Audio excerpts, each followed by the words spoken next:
भगवान की कथा को किससे सुनना चाहिए, महात्मा में वर्णन आया।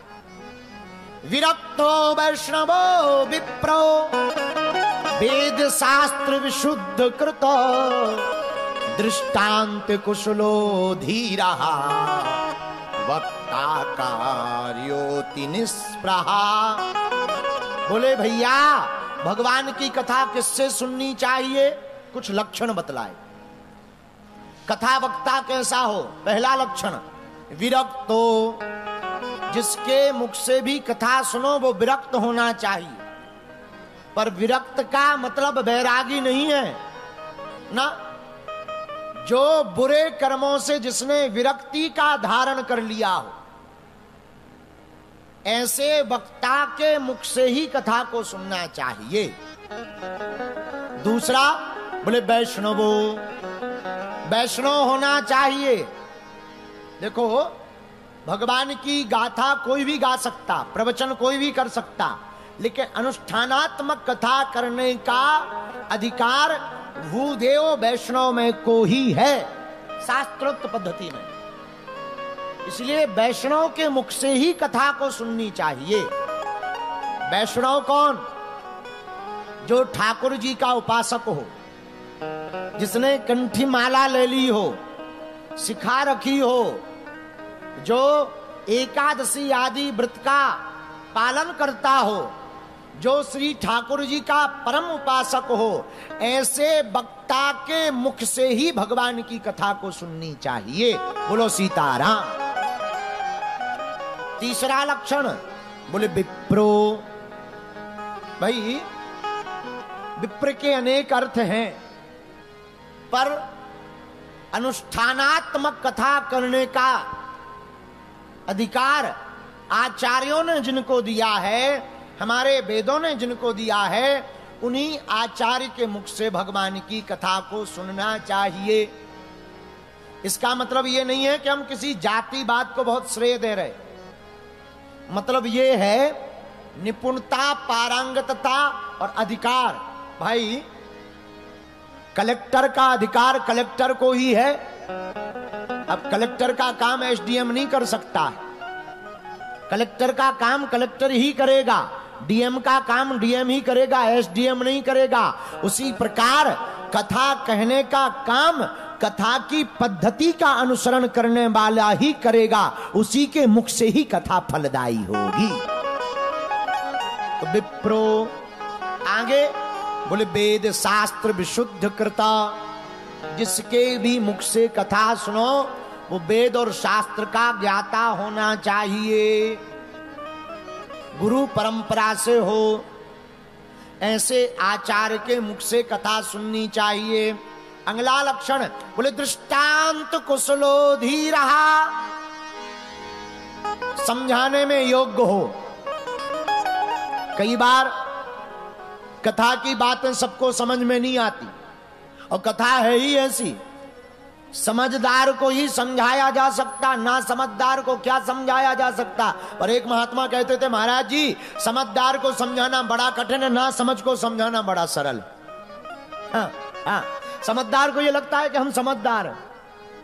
भाई वक्ताओं को समझाना कथा बड़ा कठिन है, उन्हें लगने लगता है ये तो हमें आती, उन्हें तो समझाना बड़ा कठिन है। तो किसको समझाना सरल? बोले जो ना समझ है उन्हें समझाना सरल है। बोलो सीताराम। इसका मतलब हम ये कहना चाह रहे भाई, कोई सो रहा हो तो जगाना सरल है, कोई जाग रहा हो तो बताना सरल है, पर कोई सोने का नाटक कर रहा हो इसे जगाना बड़ा कठिन है। बोलो सीताराम।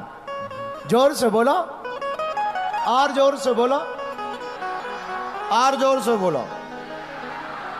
ना समझ को समझाना बड़ा कठिन है, इन्हें तो अर्थ समझदार को समझाना बड़ा कठिन है, क्योंकि ना समझ तो समझ जाता है, समझदार नहीं समझता। तो समझदार तो बड़े उल्टे ही होते हैं। बोलो सीताराम। लेकिन उनके लिए भी सरलीकरण किया।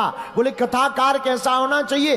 दृष्टांत कुशलो धीरा, दृष्टांत कुशल होना चाहिए, धीर होना चाहिए। वक्ता कार्योति निस्पृहा, बोलने में निपुण होना चाहिए। ऐसे वक्ता के मुख से जो भी कथा सुनेगा उसी को कथा का फल प्राप्त होगा। बोलो जय सिया राम, जोर से बोलो।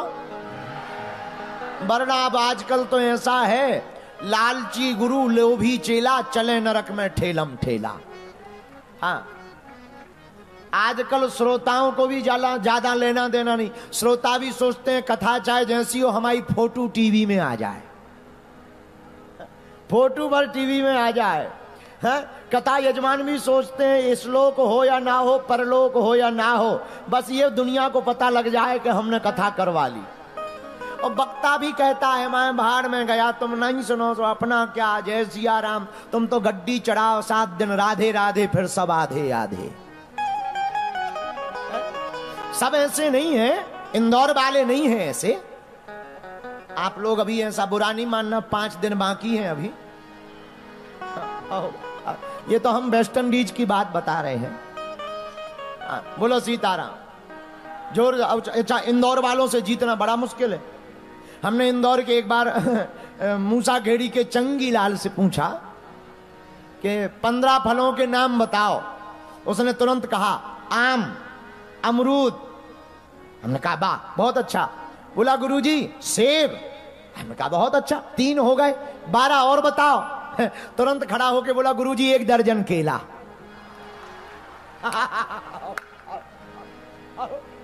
बोला सीधा 1 दर्जन केला। अरे हमने कहा जय हो तुम्हारी। हम पे बाद में हमने धीरे से पूछा कहाँ के हो, बोले इंदौर के हैं। हमने फिर पूछा, हमने कहा इंदौर में कहाँ, बोले मूसा खेड़ी में।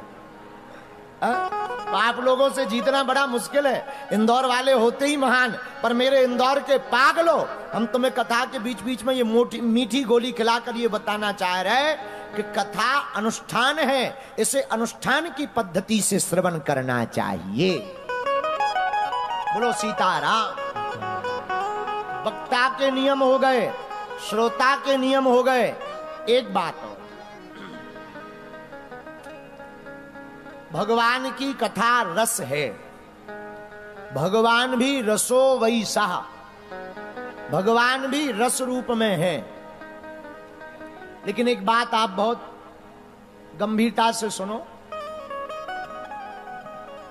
हमारी प्रसन्नता उसी में होनी चाहिए जिसमें भगवान की प्रसन्नता हो। भक्त वही है जो भगवान की प्रसन्नता में प्रसन्न रहता, उसको तत् सुख सुखित्वम कहते। जिसमें तुम्हारी प्रसन्नता उसी में हमारी प्रसन्नता। शिष्य वही है जो गुरु की प्रसन्नता में प्रसन्न रहे। पुत्र वही है जो पिता की प्रसन्नता में प्रसन्न रहे। पति और पत्नी वही है जो एक दूसरे की प्रसन्नता में प्रसन्न रहे। उसी प्रकार भक्त वही है जो भगवान की प्रसन्नता में प्रसन्न रहे।